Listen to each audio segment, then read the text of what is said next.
तो दोस्तों आज की इस वीडियो में मैं आपको पढ़ाऊंगा पदार्थ की अवस्था अर्थात द्रव की अवस्था।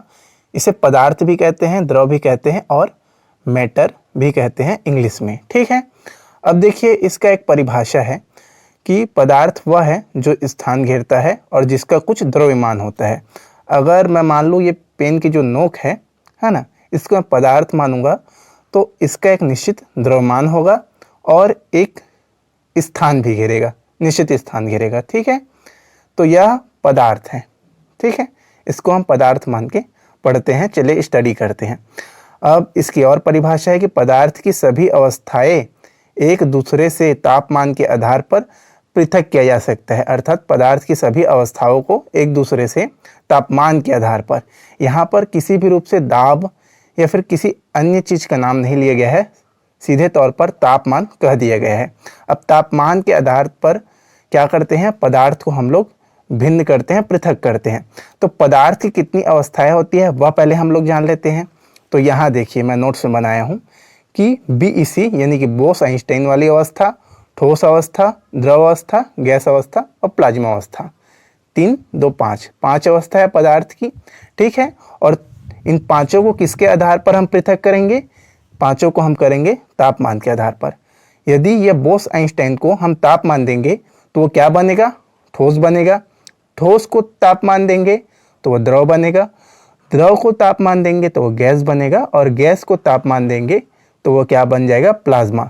ये प्लाज्मा और ये जो बोस आइंस्टाइन ये अवस्था है, इन दोनों के बारे में आप ठीक से नहीं जानते होंगे, किंतु ठोस, द्रव और गैस को तो आप अच्छी तरीके से जानते होंगे। जो ठोस है, मान लो बर्फ़ है, बर्फ़ को यदि हम तापमान देंगे तो वह क्या होगा? पिघलकर द्रव बनेगा। यदि द्रव को अर्थात पानी को उबालेंगे तो वो क्या बनेगा? गैस बनेगा, यानी कि वाष्प बन जाएगा। तो देखिए तापमान पे यदि हम वृद्धि करते हैं तो क्या हो रहा है? अवस्था में परिवर्तन हो रहा है पदार्थ की। पदार्थ भिन्न भिन्न हो रहे हैं, किससे? तापमान से। ठीक है, अब देखिए कणों के पास उपस्थित कणों के बीच की दूरी के आधार पर भी पृथक किया जा सकता है। अब देखिए मैं फिर इन तीनों को ले रहा हूँ, ठोस को ले रहा हूँ, द्रव को ले रहा हूँ, गैस को ले रहा हूँ। यदि हम तीनों को लूँ मैं, इन तीनों को, तो ठोस के जो कण होते हैं वो पास पास होंगे ना। जो ये देखिए आप ध्यान से, थोड़ा पास से दिखा रहा हूँ, ये ठोस है, इसके जो कण हैं वो पास पास होंगे। मान लो इससे बर्फ़ मान लो आप, तो बर्फ़ के जो कण होते हैं वो पास पास होते हैं।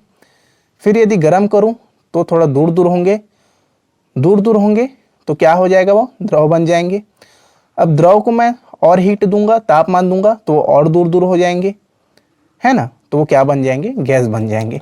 तो कणों के पास उपस्थित के हिसाब से भी हम ना, मतलब कि कण कितने पास पास हैं, इस हिसाब से भी हम लोग पृथक कर सकते हैं और एक हिसाब से परिभाषित भी कर सकते हैं कि ये कौन सा कण है, या फिर इस आधार पर हम विभिन्नता ज्ञात कर सकते हैं, पृथक्करण भी कर सकते हैं। किसकी?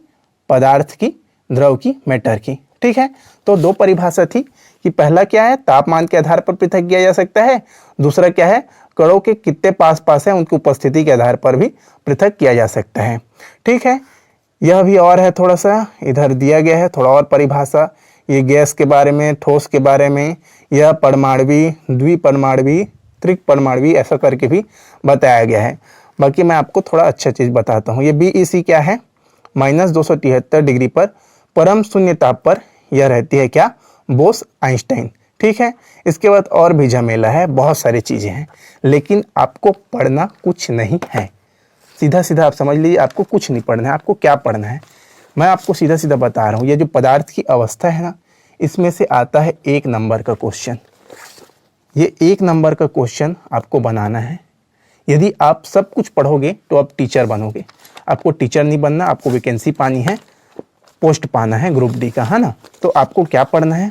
आपको पढ़ना है इसको कि किस तरह से अगर ठोस द्रव में बदलता है तो उसे क्या कहते हैं, ये द्रव गैस में बदलता है तो उसे क्या कहते हैं, ठोस फिर गैस में बदल जाता है तो उसे क्या कहते हैं।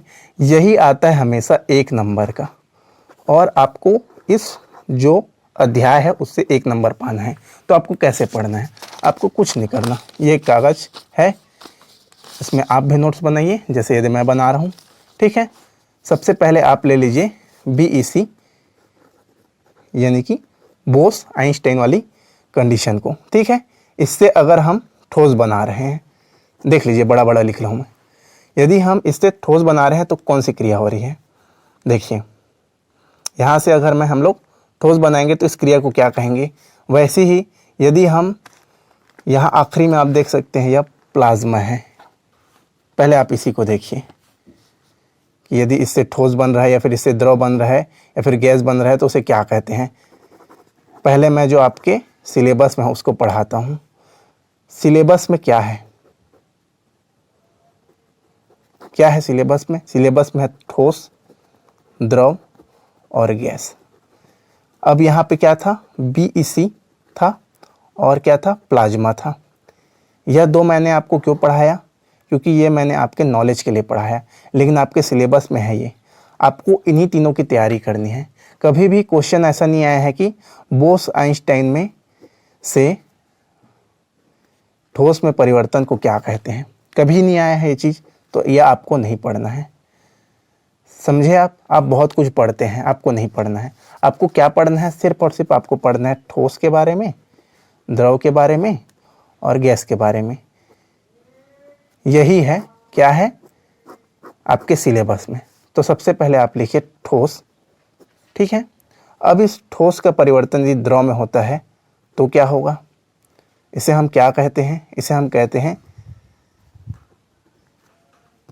गलन, यानी कि गलना, ठीक है। यदि द्रव का ठोस में हो तो इसे हम क्या कहेंगे, शीतलन। अभी ये आपको क्या लग रहा होगा, अजीब लग रहा होगा, ये क्या पढ़ा रहे हैं। मैं आपको एक्स्ट्रा नॉलेज नहीं देना चाहता। मैं चाहूँ तो मैं आपको BEC यानी कि बोस आइंस्टाइन के बारे में पढ़ा दूंगा, प्लाज्मा के बारे में पढ़ा दूंगा, पर आप क्या करोगे जान के, इन दोनों को मत जानिए। आप नंबर जोड़िए, कितना नंबर आपका बनेगा, है ना, एक्स्ट्रा मत पढ़िए। ये दो चीज़ जान लिए, ठोस से द्रव में गलन कहते हैं और द्रव से ठोस शीतलन, एक दूसरे के अपोजिट से पढ़ा रहा हूँ। यदि द्रव से गैस बन जाए तो ठीक है, तो क्या कहेंगे, द्रव से गैस बनेगा तो उसको कहेंगे हम लोग वाष्पीकरण, ठीक है। और गैस से द्रव बनेगा तो उसको कहेंगे हम लोग, क्या कहेंगे, संघनन। फिर है ठोस से सीधा गैस बन जाए तो, है ना, इसको तो सब जानते हैं क्योंकि इसका एग्जाम्पल बच्चा जानता है, क्या है, कपूर है ना। इसको हम लोग बोलते हैं ऊर्ध्वपातन। कुछ याद रहे चाहे मत रहे, ये ऊर्ध्वपातन तो सबको याद होगा, है ना। गैस से अगर ठोस बन जाए तो इसे हम क्या कहते हैं, निक्षेपण। बस ये देख लीजिए। अब इसका स्क्रीनशॉट खींचना चाहते हो तो खींच लीजिए। यह है 1 नंबर आपका ग्रुप डी का, फिक्स है, आपका ग्रुप डी में 1 नंबर आ जाएगा। आप इस तरह से पढ़िए। यदि आप इस तरह से पढ़ोगे तो आपका नंबर बनेगा, आपका मार्क्स बनेगा, आप कट ऑफ निकाल पाओगे। मैं चाहूँ तो मैं दिखाऊँ तो आप पढ़ते पढ़ते थक जाओगे, इतना मैं पढ़ा हूँ। पर ये पढ़ोगे ना आप, ये नियम ये सब, तो आप क्या बनोगे, टीचर, एग्ज़ाम नहीं निकाल पाओगे। आप क्या बनोगे, टीचर बन जाओगे। सबको टीचर नहीं बनना है ना। तो फिर 1 लाख जो पोस्ट निकला है ग्रुप डी का, उस पर जाएगा कौन। तो समझ गए आप। आपको सिर्फ इतना पढ़ना है, आप इसका स्क्रीनशॉट ले लीजिए, बहुत काम का चीज़ है आपको। इससे बाहर पदार्थ की अवस्था में नहीं आएगी। इसके बाद क्या है, इसके बाद है सबसे बढ़िया मेरा नोट्स, ठीक है, कोलाइडी अवस्था, है ना। दूसरा चीज़ ये आता ही आता है, ये ठोस सोल क्या है, सोल क्या है, एरोसोल क्या है, इमल्सन क्या है, जेल क्या है, एरोसोल क्या है, या फोम क्या है ना। ठोस मिलकर क्या बनेगा, रंगीन कांच बनेंगे, ठोस द्रव पेंट इंक बनेंगे। ये सब मैं अच्छे से आपको और पढ़ाऊँगा, लेकिन अभी आप आज के दिन इसको पढ़ लीजिए। आप 1 नंबर के लिए क्या पढ़ते हैं, पदार्थ की अवस्था में सब कुछ पढ़ लेते हैं, लेकिन 1 नंबर नहीं आता। इसको बस स्क्रीनशॉट मार के अपने व्हाट्सअप स्टेटस में डाल दीजिए या फिर आप अपने वॉलपेपर में सेट कर दीजिए, 1 नंबर फिक्स है आपका, ठीक है। अब अलविदा चाहता हूँ। मेरे द्वारा दी गई ये महत्वपूर्ण जानकारी कैसे लगी, यदि और आपको चाहिए नोट्स कि PDF या फिर ऐसी मैं पढ़ाऊँ, अपलोड करते रहूँ, तो इस चैनल को आप सब्सक्राइब करके रखो। वीडियो अच्छी लगी हो आपको तो वीडियो को लाइक ज़रूर करो। धन्यवाद।